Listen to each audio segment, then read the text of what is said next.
Gyanmanjari modern school YouTube channel આપનું સ્વાગત કરે છે. કેમ છો બાળકો? જો ગયા લેક્ચરમાં આપણે સોચ અપની અપની 7મું પાઠ છે તેના વિશે આપણે સમજ્યા હતા. તેનો જે પેરેગ્રાફ છે ઉપરનો, જે સમજૂતીનો છે તે પણ આપણે જોઈ ગયા. હવે આજે આપણે લેક્ચરમાં नीचे दिए गए चित्रों को ध्यान से देखिए, फिर उन पर आधारित प्रश्नों पर कक्षा में वाद विवाद कीजिए. जो અત્યારે તમે અહીંયા છો ને કક્ષામાં, યાની આપણા ક્લાસમાં, તો આપણે છીએ નહીં તો વાદ વિવાદ એકબીજા કરી શકાય નહીં. તો આપણે અહીંયા જોઈએ, એક છે શહેરનો છે અને પહેલો છે એ ગામડાનું ચિત્ર છે, બરાબર છે. તો આ બંનેમાં જો પહેલો જ પ્રશ્ન છે, દોનો ચિત્રો મેં ક્યાં અંતર હે, બંને ચિત્રમાં શું અંતર છે? તો એનો જવાબ હું બોલું છું. दोनों चित्रों में से एक चित्र गांव का और दूसरा नगर का है. गांव के चित्र में नदी है, उसके घाटों पर नहाते, कपड़े धोते, पानी भरते और काम करते लोग हैं. गांव के बच्चे घर है, गांव के कच्चे घर है, लोग मामूली कपड़े पहनते हुए हैं, लेकिन गांव में बड़ी शांति का वातावरण है. હવે નગર કે ચિત્ર में चौड़ी और दो तरफा सड़क है. जो બંને બાજુની રસ્તો હોય, पक्के मकान है, सड़क पर वाहन चल रहे हैं, वाहनों के कारण शोर है, लोग आधुनिक वेशभूषा में है. બરાબર, આ બંને આ ચિત્રમાં અંતર જોવા મળે છે. તો આપણે બીજો પ્રશ્ન જોઈએ. गांव तथा नगर के जीवन में क्या अंतर है और तुम्हें कौन सा रुचिकर लगता है, क्यों? તો ગામ અને શહેરમાં શું અંતર છે અને રુચિકર યાની તમને શેમાં રસ છે, કયો ગમે, બરાબર? તો એનો જવાબ છે, गांव के जीवन में सादगी सरलता है, किसी तरह की बनावट और तड़क भड़क नहीं है. लोग शांति से अपने अपने काम करते हैं, नदी कुएं का पानी पीते हैं, वे अपने खेतों में उगाया अनाज तथा ताज़ी सब्जियां खाते हैं. लोग कच्चे घरों में रहते हैं, पर उनका जीवन प्रकृति के बहुत नज़दीक होता है. હવે નગર કે જીવન में પહેલાં ગામનું અને હવે નગરનું. नगर के जीवन में तड़क भड़क और बनावट अधिक होती है. लोग आधुनिक और फैशनेबल कपड़े पहनते हैं, वे पक्के मकानों में रहते हैं, वे नल का पानी पीते हैं और बाजार से अनाज तथा फल सब्जियां खरीद कर खाते हैं. नगर की सड़कों पर वाहनों का हमेशा शोर होता है. लोग दुकानों, बैंकों और दफ्तरों में काम करते हैं. नगर के जीवन में शांति नहीं होती. लोगों का जीवन प्रकृति से बहुत दूर होता है. પછી એમાં શું લખ્યું છે, क्यों? તો એનો જવાબ છે, नगर के जीवन में अनेक दोष है, फिर भी मुझे यहाँ का जीवन ही पसंद है.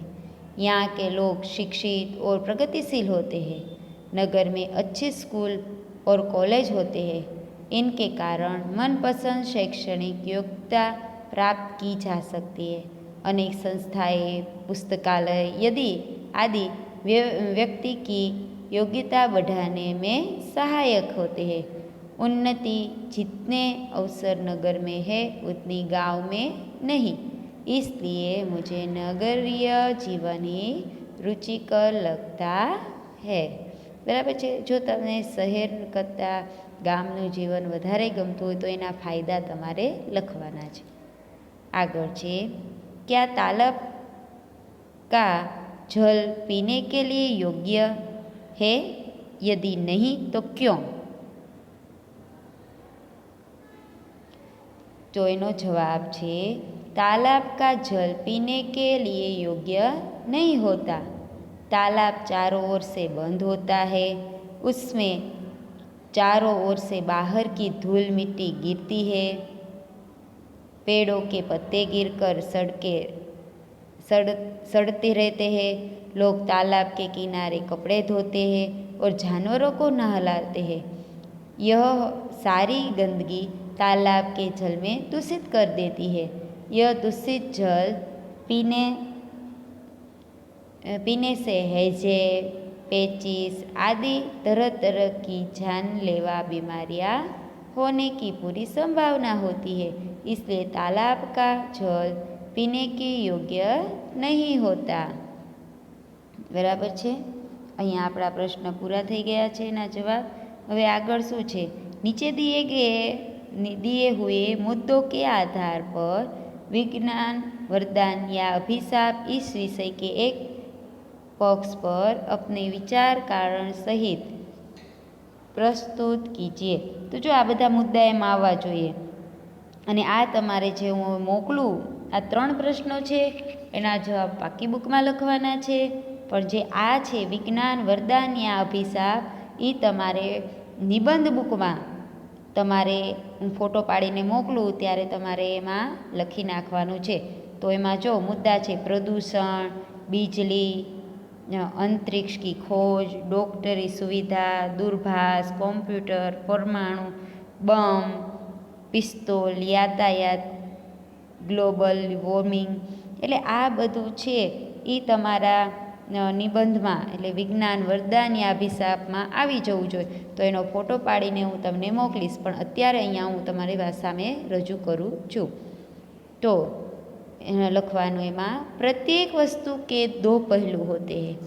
एक पहलू उसकी अच्छाइयाँ बताता है, दूसरी में उसकी बुराइयाँ दिखाई जाती है। विज्ञान को भी इस कसौटी पर कसे तो सबसे पहले उसके अच्छे पहलू हमारे सामने आते हैं। विज्ञान ने बिजली की खोज पर मानव जाति पर बड़ा उपकार किया है। ट्यूबलाइट, पंखे, AC, cooler, fridge, geyser, lift तथा बिजली से चलने वाली अनेक मशीनें विज्ञान की अद्भुत देन है। डॉक्टरी पेशे के तमाम उपकरण, एलोपैथी दवाइयाँ विज्ञान ने ही हमें दी है। टेलीफोन और मोबाइल हमें विज्ञान से मिले हैं। फिल्में और दूरदर्शन विज्ञान से ही उपहार है कंप्यूटर देखकर तो विज्ञान ने आज की दुनिया ही बदल डाली है। मोटर, बस, ट्रेन, हेलीकॉप्टर, हवाई जहाज आदि वाहन भी विज्ञान के ही दिए हुए हैं। विज्ञान के कारण आज मनुष्य अंतरिक्ष में पहुंच गया है। चांद की धरती पर उसने अपने कदम रख दिए हैं। विज्ञान के इन अनमोल वरदानों के कारण मानव आज धरती पर ही स्वर्ग के सुख लूट रहा है। आ बधुं एनुं शुं छे? वरदान। विज्ञान वरदान। हवे अभिशाप।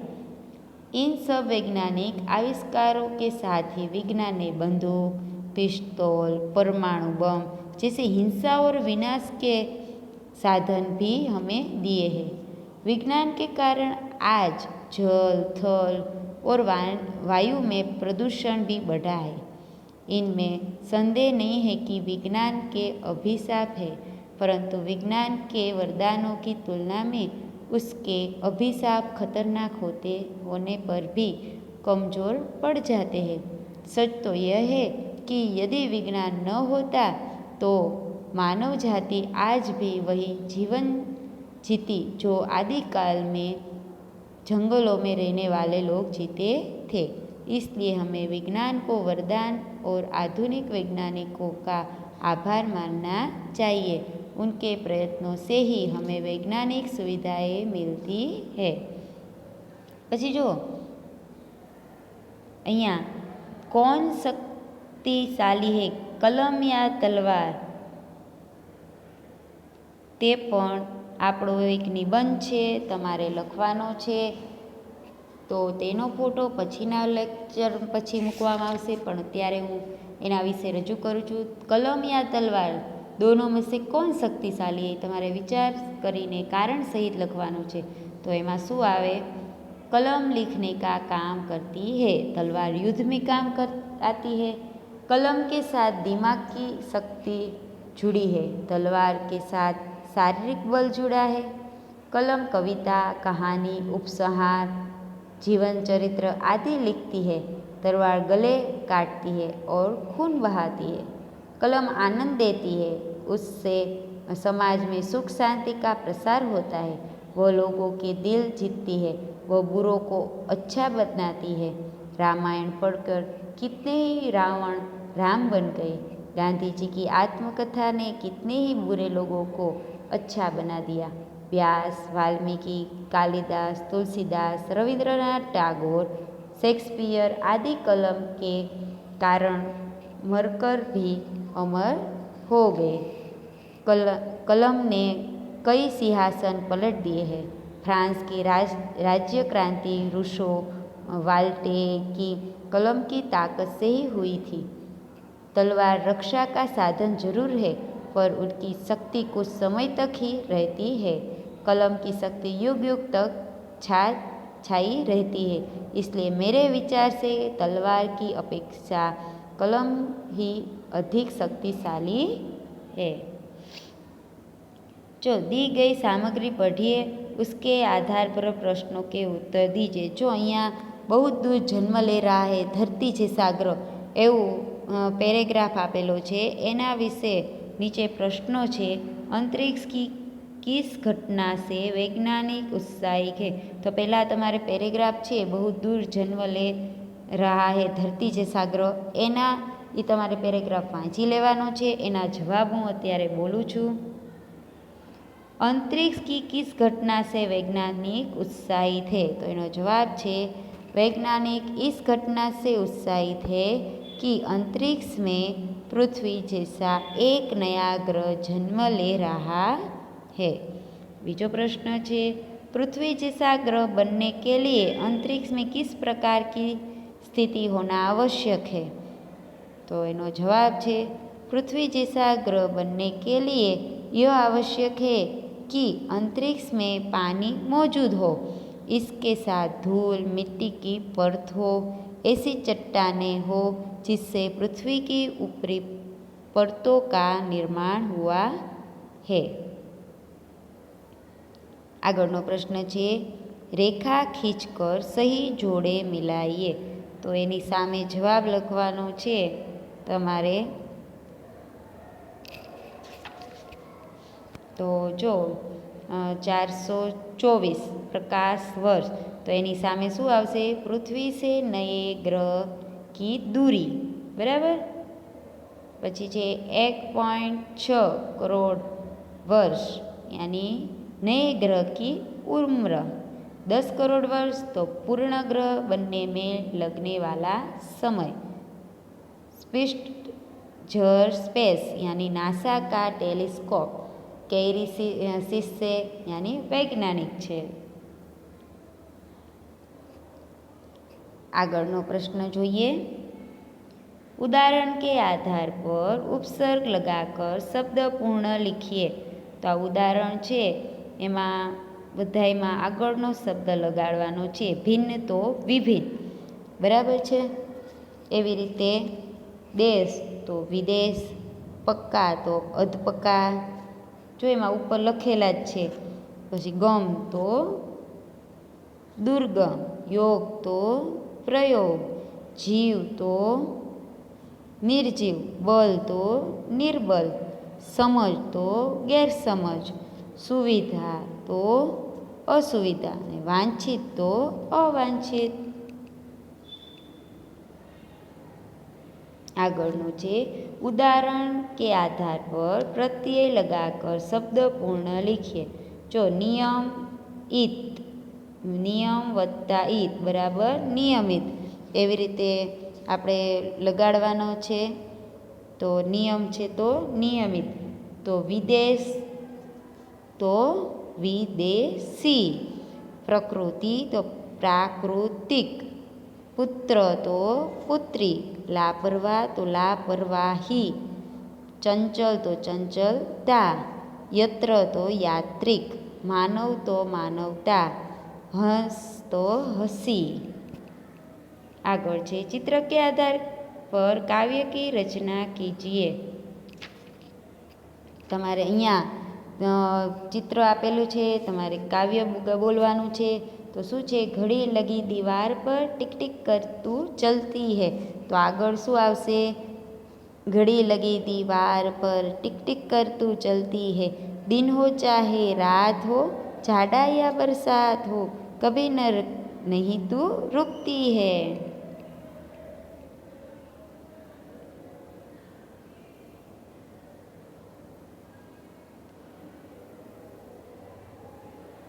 બરાબર છે? અહીંયા આપણો પાઠ છે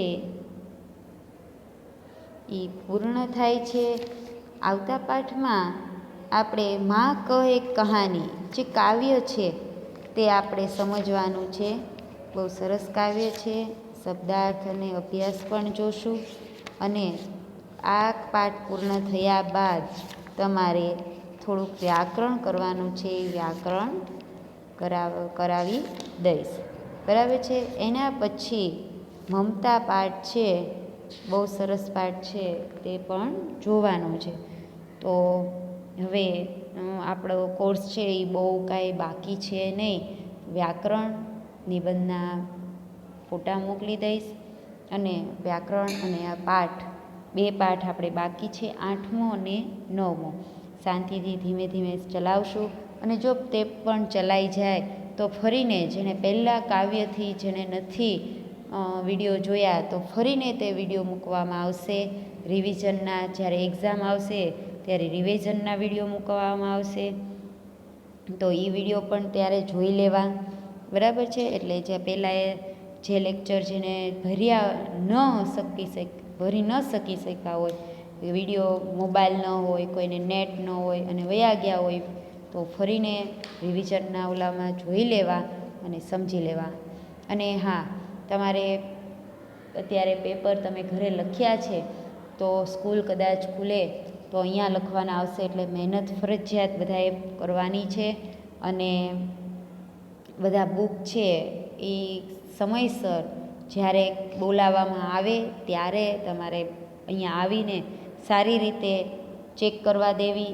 અને બોલપેનથી લખો છો તો લીટા ચેકાચેકી ન કરવા, પુઠ્ઠા ચડાવીને વ્યવસ્થિત રીતે ફેરબુક દેખાડવાની છે. અને તો જ અમે તમારા સારા માર્ક્સ મૂકી શકશું. બરાબર છે ને? અને ટાઈમે એટલે કે નિયમિત રીતે જ્યારે બોલાવી જેટલા પ્રકરણના એટલું તમારે લખેલું હોવું જોઈએ. પછી તમે કહો કે કાલે આપીશ, પરમદી આપીશ, તો એવી રીતે નહીં કરવાનું. જ્યારે કે ત્યારે વાલી સાથે આવવાનું. અંદર આવીને તમને કાંઈ પ્રશ્ન થતો હોય જે વિષયનો ન આવડતું હોય તો ત્યારે તમારે કહેવાનું, તો તમને સમજાવી દે. બરાબર છે ને? તો તમને હું કહું જ છું કે પેન્સિલ હાથમાં રાખવી, ન સમજાય અહીંયા પેન્સિલથી લીટો કરી દેવાનું પાઠ્યપુસ્તકમાં. જ્યારે તમે અહીંયા આવો છો બુક દેખાડવા, પેપર દેવા, ત્યારે એ તમારી પાઠ્યપુસ્તક સાથે રાખવાની. અને તમારે અમને જે તમને ન સમજાય એનું અમને પ્રશ્ન કરવાના, ત્યારે અમે એનો જવાબ આપશું. બરાબર? અને સરસ રીતે તમારી માટે ટાઈમ કાઢીને અમે એનો જવાબ આપશું. તો કાંઈ પ્રશ્ન હોય તો ત્યારે વાલી મિટિંગમાં આવીને જવાબ અમારી પાસેથી પૂછી લેવાનું છે. બરાબર છે? તો આવતા લેક્ચરમાં આવતા કાવ્ય સાથે માં કહે કહાની કાવ્ય સમજાવવાનું છે. તે કાવ્ય સાથે મળીએ આવતા લેક્ચરમાં. ત્યાં સુધી આવજો.